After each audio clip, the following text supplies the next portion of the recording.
ಕರಾವಳಿಯಲ್ಲಿ ಮತ್ತೆ ದೈವ ಪವಾಡ ಅಚ್ಚರಿಯನ್ನ ಮೂಡಿಸಿದೆ. ನಿಗೂಢ ಶಬ್ದದ ಬಳಿಕ ತನ್ನಿಂದ ತಾನೇ ಉಯ್ಯಾಲೆ ತೂಗಿದ್ದು ಭಕ್ತರಲ್ಲಿ ಅಚ್ಚರಿ ಮೂಡಿಸಿದೆ. ಉಯ್ಯಾಲೆ ತೂಗಿದ್ದು ನಾನೇ ಅಂತ ದೈವ ಅಭಯ ನೀಡಿದೆ. ದೈವಾರಾಧನೆ ಅನ್ನೋದು ಕರಾವಳಿಗರ ಪವಿತ್ರ ನಂಬಿಕೆ. ಸಾವಿರಾರು ವರ್ಷಗಳ ಇತಿಹಾಸ ಹೊಂದಿದ ಆಚರಣೆ. ದೈವಗಳ ನೆಲೆಬೀಡು ತುಳುನಾಡಲ್ಲಿ ನಡೆಯೋ ಪವಾಡಗಳು ಅಷ್ಟಿಷ್ಟಲ್ಲ. ದೈವಗಳ ಲೀಲೆಗೆ ತಲೆಬಾಗದವರೂ ಇಲ್ಲ. ನಂಬಿ ಬಂದವರನ್ನ ದೈವ ಕೈ ಬಿಡಲ್ಲ ಅನ್ನೋ ನಂಬಿಕೆ ಇನ್ನೂ ಗಟ್ಟಿಯಾಗಿದೆ. ದೇವಸ್ಥಾನಗಳಲ್ಲಿ ಭೂತಾಕೋಲ, ನೇಮೋತ್ಸವ ವೇಳೆ ನಡೆಯುವ ಪವಾಡ ಅಚ್ಚರಿ ಮೂಡಿಸುತ್ತಿವೆ. ಇದೀಗ ಕರಾವಳಿಯಲ್ಲಿ ಮತ್ತೆ ಕಾರಣಿಕ ತೋರಿದ ದೈವ ಸತ್ಯದ ದೀಪವನ್ನೇ ಬೆಳಗಿದೆ. ಕರಾವಳಿಯಲ್ಲಿ ಅಚ್ಚರಿ ಮೂಡಿಸಿದ ದೈವ. ನಿಗೂಢ ಶಬ್ದ, ತಾನೇ ತೂಗಿದ ಉಯ್ಯಾಲೆ. ಸತ್ಯ, ವಿಶ್ವಾಸ, ನಂಬಿಕೆಗೆ ಇನ್ನೊಂದು ಹೆಸರೇ ದೈವ. ಕಾಂತಾರ ಮೂಲಕ ದೈವದ ಶಕ್ತಿ ಇಡೀ ಜಗತ್ತಿಗೆ ಗೊತ್ತಾಗಿದೆ. ಇದೀಗ ಸತ್ಯದ ಬೆಳಕು ಚೆಲ್ಲಿದ ದೈವ ಇಡೀ ಜಗತ್ತನ್ನೇ ನಿಬ್ಬೆರಗಾಗಿಸಿದೆ. ಕಲಿಯುಗದ ಕಾರಣಿಕ ತೋರಿ ನಾನಿದ್ದೇನೆ ಅನ್ನೋದನ್ನ ಸಾರಿ ಸಾರಿ ಹೇಳಿದೆ. ನೇಮೋತ್ಸವದ ವೇಳೆ ತನ್ನಿಂದ ತಾನೇ ದೈವದ ಉಯ್ಯಾಲೆ ತೂಗಿದ್ದು ದೈವ ಪವಾಡಕ್ಕೆ, ಭಕ್ತ ಗಣಕ್ಕೆ ಅಚ್ಚರಿ ಮೂಡಿಸಿದೆ. ಈ ಪವಾಡ ದೃಶ್ಯ ನೋಡ್ತಿದ್ರೆ ಅಚ್ಚರಿ, ವಿಸ್ಮಯ, ಭಯ ಎಲ್ಲವೂ ಒಟ್ಟೊಟ್ಟಿಗೆ ಬರುತ್ತೆ. ಇದು ಮಂಗಳೂರಿನ ಕುಡುಂಬೂರು ನಡುಗಿರಿ ದೇವಸ್ಥಾನದಲ್ಲಿ ನಡೆದಂತಹ ಅಚ್ಚರಿ. ಪಿಲಿಚಂಡಿ ನೇಮೋತ್ಸವದಲ್ಲಿ ತನ್ನಿಂದ ತಾನೇ ದೈವದ ಉಯ್ಯಾಲೆ ತೂಗಿದೆ. ನಡುಗಿರಿ ದೇವಸ್ಥಾನದಲ್ಲಿ ಪಿಲಿಚಂಡಿ ನೇಮೋತ್ಸವ ಅದ್ಧೂರಿಯಾಗಿ ನಡೆದಿತ್ತು. ಈ ವೇಳೆ ನಿಗೂಢ ಸದ್ದು ಕೇಳಿ ಬಂದಿತ್ತು. ಸದ್ದು ಕೇಳಿದತ್ತ ಹೋದವರಿಗೆ ಅಚ್ಚರಿಯಾಗಿತ್ತು. ನೇಮೋತ್ಸವ ನಡೆಯುತ್ತಿದ್ದ ಜಾಗದ ಮುಂಭಾಗವೇ ಹೊಳ್ಳರ ಚಾವಡಿ ಇದ್ದು, ಚಾವಡಿಯ ತೂಗುಯ್ಯಾಲೆ ತನ್ನಿಂದ ತಾನೇ ತೂಗಿದೆ. ಉಯ್ಯಾಲೆ ತೂಗಿದ್ದು ನಾನೇ ಎಂದ ದೈವ. ಅಚ್ಚರಿ ಕಣ್ಗಳಿಂದ ನೋಡ್ತಿದ್ದ ಭಕ್ತರಿಗೆ ತೂಗುಯ್ಯಾಲೆ ಕಾರಣಿಕದ ಹಿಂದಿನ ರಹಸ್ಯವನ್ನ ಪಿಲಿಚಂಡಿ ದೈವ ಬಿಚ್ಚಿಟ್ಟಿದೆ. ನಾನೇ ಉಯ್ಯಾಲೆಯಲ್ಲಿ ಕೂತು ತೂಗಾಡಿದೆ ಅಂದ ದೈವ ಕೈ ಭಾಷೆಯಲ್ಲಿ ಅಭಯ ನೀಡಿದೆ. ಈ ಮೂಲಕ ತನ್ನ ಇರುವಿಕೆಯ ಸತ್ಯವನ್ನ ಜಗತ್ತಿಗೆ ತೋರಿಸಿದೆ. ಇದು ನಮಗೆ ದೈವ ಅನುಗ್ರಹ ನೀಡಿದ ಕ್ಷಣ ಎಂದು ಆಡಳಿತ ವರ್ಗ ಹೇಳಿದೆ. ದೊಡ್ಡ ಶಬ್ದ ಆಯಿತು. ಶಬ್ದ ಆಗುವಾಗ ಎಲ್ಲರೂ ನೋಡಿದರು. ನೋಡುವಾಗ ಅಲ್ಲಿ ಉಯ್ಯಾಲೆಯಲ್ಲಿ ನಮ್ಮ ತೂಗ್ತಾ ಇತ್ತು ನಮ್ಮ ದೈವಗಳದ್ದು ಮಂಚ. ಅದನ್ನು ನೋಡಿ ಎಲ್ಲರೂ ಇಲ್ಲಿಂದೆಲ್ಲ ಅಲ್ಲಿ ಓಡಿದರು. ಏನು ಎಲ್ಲ ನೋಡಿದವರಿಗೆ ಒಂದು ಭಾವನಾತ್ಮಕವಾಗಿ ಅವರ ಮನಸ್ಸಲ್ಲಿ ಒಂದು ಎಷ್ಟು ಖುಷಿ. 4 ವರ್ಷದ ಹಿಂದೆಯೂ ಇದೇ ರೀತಿ ಪವಾಡ ನಡೆದಿತ್ತು. ಜಾರಂದಾಯ ಗಗ್ಗರ ಇಡುವಾಗ ಸದ್ದು ಕೇಳಿ ಬಂದಿತ್ತು. ತಿರುಗಿ ನೋಡಿದಾಗ ಹೊಳ್ಳರ ಚಾವಡಿಯಲ್ಲಿ ವಿಸ್ಮಯ ನಿಬ್ಬೆರಗಾಗಿಸಿತ್ತು. ತನ್ನಿಂದ ತಾನೇ ತೂಗುಯ್ಯಾಲೆ ತೂಗಾಡಿತ್ತು. ದೈವ ಸಾನ್ನಿಧ್ಯ ಮತ್ತೆ ತಲೆ ಎತ್ತಿದ್ದೇ ರೋಚಕ. ಕೈಗಾರಿಕೆಗಳ ಭರಾಟೆಯ ನಡುವೆ ಪಿಲಿಚಂಡಿ ದೈವ ಸಾನ್ನಿಧ್ಯ ಮತ್ತೆ ತಲೆ ಎತ್ತಿದ ಕಥೆಯೇ ರೋಚಕವಾಗಿದೆ. ನಡುಗಿರಿಯ ದೈವ ಭೂಮಿ ಸುಮಾರು 30 ವರ್ಷಗಳ ಹಿಂದೆ ಕೃಷಿ ಭೂಮಿಯಾಗಿತ್ತು.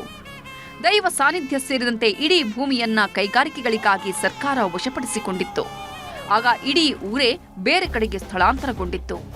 ಊರಿಗೆ ಊರೇ ಒಕ್ಕಲೆದ್ರೂ ದೈವ ಸಾನ್ನಿಧ್ಯ ಮಾತ್ರ ಉಳಿದಿತ್ತು. ದೈವ ಸಾನ್ನಿಧ್ಯದ ಜಾಗವನ್ನ ಖರೀದಿಸಲು ಕೈಗಾರಿಕಾ ಉದ್ಯಮಿಗಳು ಹಿಂದೇಟು ಹಾಕಿದ್ರು. ಹೀಗಾಗಿ ದೈವದ ಭೂಮಿಯನ್ನ ಕೆಐಎಡಿಬಿ ವಾಪಸ್ ಕೊಟ್ಟಿತ್ತು.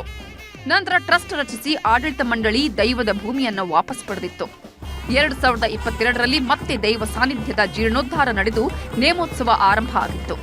ಅಂದಿನಿಂದ ಇಂದಿನವರೆಗೂ ನೇಮೋತ್ಸವ ವೈಭವದಿಂದ ನಡೀತಿದೆ. ಸರ್ಕಾರ ಆಗಲಿ ಅಥವಾ ಜನಪ್ರತಿನಿಧಿ ಆಗಲಿ, ಆಡಳಿತ ವರ್ಗ ಆಗಲಿ, ಈ ಮುಂಚಿನ ಮೂಲ ಏನು ದೈವಸ್ಥಗಳ ಸ್ಥಾನಗಳಿದೆಯಾ ಅದಕ್ಕೆ ನೀವು ಒಂದು ಸ್ವಲ್ಪ ಜಾಗವನ್ನು ಕೊಡಿ, ಒಳ್ಳೆ ಕ್ಷೇತ್ರ ನೋಡಿ ಅದನ್ನು ಅಭಿವೃದ್ಧಿ ಮಾಡಿದರೆ ಆ ಇಂಡಸ್ಟ್ರಿಗೂ ಒಳ್ಳೆಯದು, ಎಲ್ಲರಿಗೂ ಒಳ್ಳೆಯದು. ಒಟ್ಟಾರೆ ಈ ತಂತ್ರಜ್ಞಾನದ ಯುಗದಲ್ಲೂ ನಡೆದ ಉಯ್ಯಾಲೆ ಪವಾಡ ತುಳುನಾಡಿನ ದೈವ ಶಕ್ತಿಯ ಸತ್ಯಕ್ಕೆ ಹಿಡಿದ ಕೈಗನ್ನಡಿಯಾಗಿದೆ. ಕಿಶನ್ ಶೆಟ್ಟಿ, ನ್ಯೂಸ್ 18 ಮಂಗಳೂರು. ಕೋಮು ಸೂಕ್ಷ್ಮ ಜಿಲ್ಲೆ ಚಿಕ್ಕಮಗಳೂರಿನಲ್ಲಿ ಕಲ್ಲೇಟಿನ ಕಿಚ್ಚು ಹೊತ್ಕೊಂಡಿದೆ. ಹಿಂದೂ ಮನೆ ಮೇಲೆ ಕಲ್ಲು ತೂರಿದ ವಿಚಾರ ಕಾಡ್ಗಿಚ್ಚಿನಂತೆ ಹಬ್ಬಿದೆ. ಕಲ್ಲು ಹೊಡೆದ ಮುಸ್ಲಿಂ ಕಿಡಿಗೇಡಿಗಳನ್ನ ಅರೆಸ್ಟ್ ಮಾಡಿದ್ದು ಠಾಣೆ ಮುಂದೆ ಹೈ ಡ್ರಾಮಾ ಕೂಡ ನಡೆಯಿತು.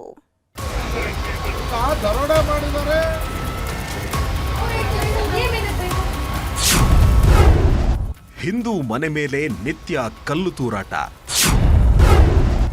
ಮುಸ್ಲಿಂ ಹುಡುಗರ ವಿರುದ್ಧ ಆರೋಪ, ಕಿಚ್ಚು.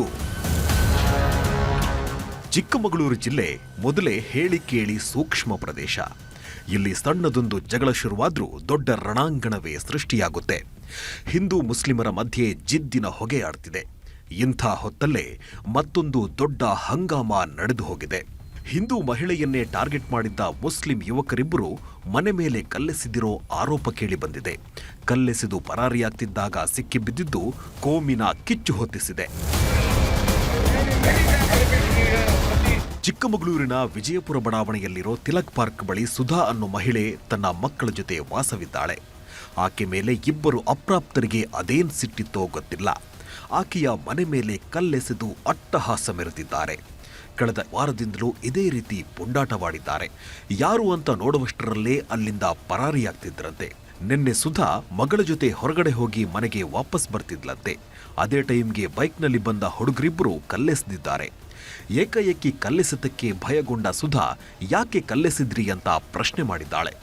ಆಗ ಅವಾಚ್ಯ ಶಬ್ದಗಳಿಂದ ಬೈದು ಎಸ್ಕೇಪ್ ಆಗಲು ಮುಂದಾಗಿದ್ದಾರೆ. ಅಲ್ಲೇ ಇದ್ದ ಬಜರಂಗ ದಳ ಬಿಜೆಪಿ ಕಾರ್ಯಕರ್ತರು ಅವರನ್ನ ಹಿಡಿದು ಪೊಲೀಸರಿಗೆ ಒಪ್ಪಿಸಿದ್ದಾರೆ. ಹೋಗಿದ್ರು, ಅಣ್ಣ ಔಟ್ ಸೈಡ್ ಹೋಗಿದ್ದ. ಸೊ ಅವ್ರು ಬರೋದು ಲೇಟ್ ಆಗಿದ್ದಕ್ಕೋಸ್ಕರ ನಮ್ಮಮ್ಮ ಇಬ್ಬರೇ ಮಲಗಿದ್ದು. ನನಗೆ ಟೆನ್ಷನ್ ಆಗಿ ನಮ್ಮ ಅಮ್ಮನ ಹತ್ರ ಹೋದಾಗ ಹಿಂಗೆ ಆಗ್ತಿದೆ ಅಂದಾಗ ಅವರು ಇಲ್ಲ, ನಾನು ಒಬ್ಬಳೇ ಇದ್ದಾಗ ಸುಮಾರು ಸತಿ ಮಲಗಿದ್ದೀನಿ, ಒಬ್ಬಳೇ ಮಲ್ಕೊಂಡಾಗ ಈ ಥರ ಏನೂ ಪ್ರಾಬ್ಲಮ್ ಇಲ್ಲ, ಈಗ ಹೆಂಗೆ ಪ್ರಾಬ್ಲಮ್ಮು ಅಂತ ಚೆಕ್ ಮಾಡಿದಾಗ ಮತ್ತೆ ಜೋರಾಗಿ ಸೌಂಡ್ ಆಗೋದು. ನೈಟು ಮಿಡ್ ನೈಟ್ ಬಂದ್ಬಿಟ್ಟು 3 ಗಂಟೆಲಿ ಚಿಲ್ಕ ಓಪನ್ ಮಾಡೋದು, ಲಾಕ್ ಓಪನ್ ಮಾಡೋದು, ಬೀಗ ಹಾಕಿ ಮನೆ ಕಳ್ಸಿರೋದು ಹಿಂಗೆಲ್ಲ ಮಾಡಿದ್ದಾರೆ. ಆಮೇಲೆ ಹಿಂದ್ಗಡೆ ನಮ್ಮ ಸಿಕ್ಕಿದಾಗ ಕೇಳಿದ್ದಾರೆ ಏನಕ್ಕೆ ಹಿಂಗೆಲ್ಲ ಮಾಡಿದ್ದೀರಾ ಅಂದಾಗ ಕೆಟ್ಟದಾಗಿ ಅಸಭ್ಯ ಮಾತುಗಳೆಲ್ಲ ಮಾತಾಡಿ ಬೈದು ಹೋಗಿದ್ದಾರೆ. ಯಾವಾಗ ಇದು ದೊಡ್ಡ ಸುದ್ದಿ ಆಯ್ತೋ ಪೊಲೀಸ್ ಠಾಣೆ ಮುಂದೆ ನೂರಾರು ಸಂಖ್ಯೆಯಲ್ಲಿ ಮುಸ್ಲಿಂ ಎಸ್ಡಿಪಿಐ ಮುಖಂಡರ ಗುಂಪೇ ಸೇರಿತ್ತು. ಬಿಜೆಪಿ ಬಜರಂಗ ದಳ ಕಾರ್ಯಕರ್ತರು ಮುಸ್ಲಿಂ ಹುಡುಗರ ಮೇಲೆ ಹಲ್ಲೆ ಮಾಡಿದ್ದಾರೆ ಅಂತ ಕಿಡಿಕಾರಿದ್ರು. ನಮ್ಮನೆ ಮಕ್ಕಳು ಪಾನಿಪೂರಿ ತಿನ್ನೋಕೆ ಹೋಗಿದ್ರು. ಈ ವೇಳೆ ವಾಪಸ್ ಬರುವಾಗ ಸಂತೋಷ್ ಹಾಗೂ ಶ್ಯಾಮ್ ಅನ್ನೋರು ಹಲ್ಲೆ ಮಾಡಿದ್ದಾರೆ. ಅವರ ವಿರುದ್ಧ ಎಫ್ಐಆರ್ ದಾಖಲಿಸಿ ಬಂಧನ ಮಾಡಬೇಕು ಅಂತ ಪಟ್ಟು ಹಿಡಿದಿದ್ರು. ಆ ಯುವಕರು ಕಲ್ಲು ತೂರಾಟ ಮಾಡಿದ ಮನೆ ಏನು ಸುಧಾ ಅವರ ಮನೆಯ ಮೇಲೆ ಅವರ ಮೇಲೆ ಹಲ್ಲೆಗೆ ಮುಂದಾದಾಗ ನಾವು ಅದನ್ನು ತಡೆಯುವಂಥ ಪ್ರಯತ್ನ ಮಾಡಿದ್ವಿ. ತಡೆಯುವಂಥ ಪ್ರಶ್ನೆ ಮಾಡಿದಂಥ ಕೆಲಸಕ್ಕೆ ನಮ್ಮ ಮೇಲೆ ಇವತ್ತು ಪೊಲೀಸ್ ಇಲಾಖೆ ನಾವು ಅವರ ಮೇಲೆ ಹಲ್ಲೆ ಮಾಡಿದ್ದೀವಿ ಅಂತ ಹೇಳಿ ಸುಳ್ಳು ಪ್ರಕರಣವನ್ನು ದಾಖಲು ಮಾಡಿದ್ದಾರೆ. ಕಲ್ಲಿನ ಕಿಚ್ಚು ಜೋರಾಗ್ತಿದ್ದಂತೆ ಬಿಜೆಪಿ ಮಹಿಳಾ ಮೋರ್ಚಾ ಕಾರ್ಯಕರ್ತರು ಸುಧಾ ಮನೆಗೆ ಎಂಟ್ರಿ ಕೊಟ್ಟಿದ್ದಾರೆ. ಘಟನೆ ಬಗ್ಗೆ ಮಾಹಿತಿ ಪಡೆದು ಹೆಣ್ಮಕ್ಕಳಿಗೆ ರಕ್ಷಣೆ ಇಲ್ಲದಂತಾಗಿದೆ ಅಂತ ಪೊಲೀಸರ ವಿರುದ್ಧ ಗುಡುಗಿದ್ದಾರೆ. ಇನ್ನು ಸುಧಾ ಮನೆಯ ಪಕ್ಕದ ನಿವಾಸಿ ಇಕ್ಬಾಲ್ ಕೂಡ ಆಕ್ರೋಶ ಹೊರಹಾಕಿದ್ದಾರೆ. ಮುಸ್ಲಿಂ ಹುಡುಗರು ನಿತ್ಯ ಕಲ್ಲೆಸೆಯೋದನ್ನ ನಾವು ನೋಡಿದ್ವಿ ಅಂತ ದೂರಿದ್ದಾರೆ.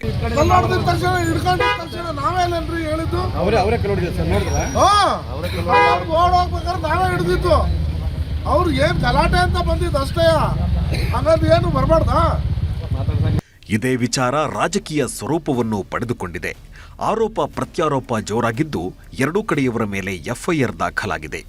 ಇದು ಇನ್ನೆಲ್ಲಿಗೆ ಹೋಗಿ ಮುಟ್ಟುತ್ತೋ ಕಾದು ನೋಡಬೇಕಿದೆ. ಯೋಗೀಶ್ ಕಾಮೇನಹಳ್ಳಿ, ನ್ಯೂಸ್ 18 ಚಿಕ್ಕಮಗಳೂರು. ಅದು ಸದಾ ಗಿಜಿಗುಡುವಂತಹ ರಸ್ತೆ. ರೋಡ್ ಆಗಿದ್ದು ಅರ್ಧಂಬರ್ಧ ಕಾಮಗಾರಿ ಮಾಡಿ ಬಿಟ್ಟಿದ್ದು ಗ್ರಾಮಸ್ಥರು ಆಕ್ರೋಶವನ್ನ ಹೊರಹಾಕ್ತಿದ್ದಾರೆ. ಹೆದ್ದಾರಿಯನ್ನ ಬಂದ್ ಮಾಡೋ ಎಚ್ಚರಿಕೆ ಕೊಟ್ಟಿದ್ದಾರೆ. ರೋಡ್ ಮಾಡಿಸಿ ಅಂತೇಳಿ ಆ ಭಾಗದ ಜನ ಕೇಳಿದ್ರು. ಅದರಂತೆ 7 ಕೋಟಿ ಹಣನೂ ಬಂತು. 7 ಕೋಟಿ ಹಣ ಸುರಿದ್ರೂ ಕೂಡ ರಸ್ತೆ ಮಾತ್ರ ರೆಡಿ ಆಗಿಲ್ಲ. ಕೋಲಾರ ತಾಲೂಕಿನ ನರಸಾಪುರ ಗ್ರಾಮದ ಮುಖ್ಯ ರಸ್ತೆಯ ಪರಿಸ್ಥಿತಿ ಇದು. ಏನ್ ಮಾಡಿದೀವೋ ಪಾಪ ಗೊತ್ತಿಲ್ಲ. ನಮಗೆ ಈ ಧೂಳಿನ ಭಾಗ್ಯ ಕೊಟ್ಟು ನಮ್ಗೆ ಅನಾರೋಗ್ಯ ಸೃಷ್ಟಿಯಾಗ್ತಾ ಇದೆ. ಅರ್ಧಕ್ಕೆ ನಿಂತ ಡಬಲ್ ರೋಡ್ ಕಾಮಗಾರಿ, ಗುತ್ತಿಗೆದಾರ ಎಸ್ಕೇಪ್, ಜನರಿಗೆ ಧೂಳು ಕಂಟಕ. ಪ್ರತಿಯೊಂದು ಊರು, ಜಿಲ್ಲೆ, ರಾಜ್ಯ, ದೇಶಕ್ಕೆ ರಸ್ತೆಗಳೇ ಬಹುಮುಖ್ಯ ಮೂಲ ಸೌಕರ್ಯ. ಆದರೆ ಇಲ್ಲಿನ ಚಿತ್ರಣ ನೋಡ್ತಿದ್ರೆ ಮಣ್ಣಿನ ರಸ್ತೆಯಾದ್ರೂ ಇದ್ದಿದ್ರೆ ಚೆನ್ನಾಗಿರುತ್ತಿತ್ತು ಅನ್ಸುತ್ತೆ. ಡಬಲ್ ರೋಡ್ ಮಾಡ್ತೀವಿ ಅಂತ ರಸ್ತೆಯನ್ನ ಅಗೆದು ಜಲ್ಲಿ ಹಾಕಿ ಹಾಗೆ ಬಿಟ್ಟಿದ್ದಾರೆ. ಆದಷ್ಟು ಬೇಗ ಕಾಮಗಾರಿ ಮುಗಿಸ್ತೀವಿ ಅಂದವರು ಕಳ್ಳಾಟ ಆಡ್ತಿದ್ದಾರೆ. ಅರ್ಧಂಬರ್ಧ ಕಾಮಗಾರಿಗೆ ದಟ್ಟ ಹೊಗೆಯಂತೆ ತುಂಬೋ ಧೂಳಲ್ಲೇ ನಿತ್ಯ ಜನರು ನರಕಯಾತನೆ ಪಡ್ತಿದ್ದಾರೆ. ಬರೋಬ್ಬರಿ 7 ಕೋಟಿ ವೆಚ್ಚದಲ್ಲಿ ರಸ್ತೆ ನಿರ್ಮಾಣಕ್ಕೆ ಸರ್ಕಾರಕ್ಕೆ ಟೆಂಡರ್ ಕೊಟ್ಟಿದ್ರೆ ಗುತ್ತಿಗೆದಾರ ಅಡ್ರೆಸ್ ಇಲ್ಲದಂತೆ ನಾಪತ್ತೆಯಾಗಿದ್ದಾನೆ. ಇದು ಕೋಲಾರ ತಾಲೂಕಿನ ನರಸಾಪುರ ಗ್ರಾಮದ ಮುಖ್ಯ ರಸ್ತೆ, ಕೈಗಾರಿಕಾ ಪ್ರದೇಶ ಸಂಪರ್ಕಿಸುವ ರೋಡ್. ಈ ಜಾಗದಲ್ಲಿ ಮೊದಲೇ ಜನರು ಗಿಜ್ಜಿಗುಡ್ತಾ ಇರ್ತಾರೆ. ಕೈಗಾರಿಕಾ ಕಂಪನಿಗಳು ಹೆಚ್ಚಾಗಿರೋದ್ರಿಂದ ರಾತ್ರಿ ಹಗಲು ಓಡಾಡ್ತಾ ಇರ್ತಾರೆ. ಆದರೆ ರಸ್ತೆ ಕಥೆ ನೋಡಿದರೆ ಮಾತ್ರ ಅಧೋಗತಿಗೆ ತಲುಪಿದೆ. ಡಾಂಬರ್ ಕಿತ್ತು ಬಂದು ಹಳ್ಳ ಹಿಡಿದಿದ್ದ ರಸ್ತೆಯನ್ನ ಡಬಲ್ ರೋಡ್ ಮಾಡ್ತೀವಿ ಅಂತ ಕಳೆದ ವರ್ಷ ಜೂನ್ ತಿಂಗಳಲ್ಲಿ ಕಾಮಗಾರಿ ಆರಂಭಿಸಿದ್ರು. ಲೋಕೋಪಯೋಗಿ ಇಲಾಖೆ 7 ಕೋಟಿ ವೆಚ್ಚದಲ್ಲಿ ಕಾಮಗಾರಿ ಕೈಗೆತ್ತಿಕೊಂಡಿತ್ತು. ಇದರ ಜವಾಬ್ದಾರಿಯನ್ನ ಹೊತ್ತ ಗುತ್ತಿಗೆದಾರ ಜಸ್ಟ್ 200 ಮೀಟರ್ ಡಾಂಬರ್ ಹಾಕಿದ್ದಾನೆ. ಉಳಿದ 800 ಮೀಟರ್ ಜಲ್ಲಿ ತುಂಬಿ ನಾಪತ್ತೆಯಾಗಿದ್ದಾನೆ.